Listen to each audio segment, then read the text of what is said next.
Good day, sir. And we discussed the massive smishing campaigns under 2022%. So the classification we'll discuss MJU. The crime classification against individuals because victims are directly targeted using their personal information, example, names, leading to identify thief, scams, and emotional distress. Against property, since the ultimate goal is to steal money or gain unauthorized access to bank account, e-wallet, or other financial assets. And then the next is modus operandi analysis. Scammers use a combination of deception or social engineering and technology to carry out fraud, conceal their identity, and avoid being caught.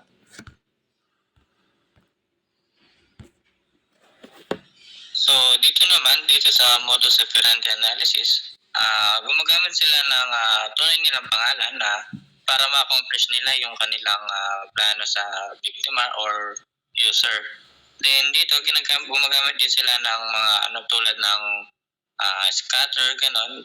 Pag nanalo ka ng ganito, ganyan, then pipindutin mo yung link na yon.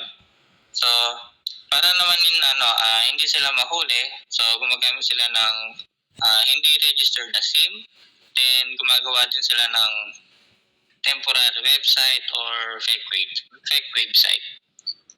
Then, para hindi sila matrap ng ibang uh, user, so gagawin nila is sisirain nila yung SIM or i-disable nila yung website na pinuntahan nila. So the third is the human versus technology. The smishing attack is primarily computer-based social engineering, mainly computer-based social engineering with some human psychology manipulation involved. Then the next stop is Carl Lawrence.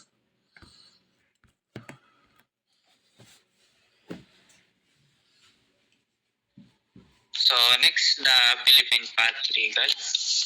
So Philippine National Police Anti-Cybercrime. Ito is nag-iimbestiga ng cybercrime case. Then next is the Department of Justice Office of Cybercrime. Ito naman is siya yung humahawak sa pagsampa ng kaso na sinampa dun sa hacker or scammer, ganun. Next is the Department of Information and Communication Technology. Dito naman is sila naman yung tumutulong sa cybersecurity at prevention. So, next is the Cybercrime Prevention Act of 2012. So, ito yung RA 10175. So, dito is pwede mong makuha dito yung mga penalties na 6 years to 12 years. Depende yun sa case mo. Then, magkano ka din doon ng 200,000 to 1 million or higit pa. Depende sa kung grupo ba to or sindikato, ganun. So next, last one is the mitigation plan. Ito yung tatlo na naisip namin siguro na pwedeng makatulong. So, enable multi-factor authentication.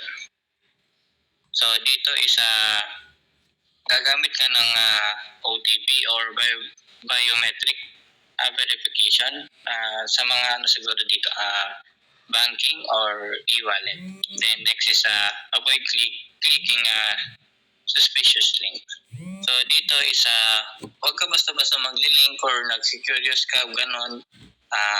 Wag mo na lang sigurong alamin kung ano yung link na yan, kung alam mo pwede mong ikapahamak or pwedeng kumuha ng yung information. So last one is use spam filters and report scam. Siguro dito install ka ng ng yan black scam message or uh, report a suspicious number to authorities such as the Philippine National Police Crime. Then, para matulungan kanila doon ah, kung ano nga ba yung case na pwede nilang ano doon sa situation mo. Then, that's all, sir. Thank you for your listening.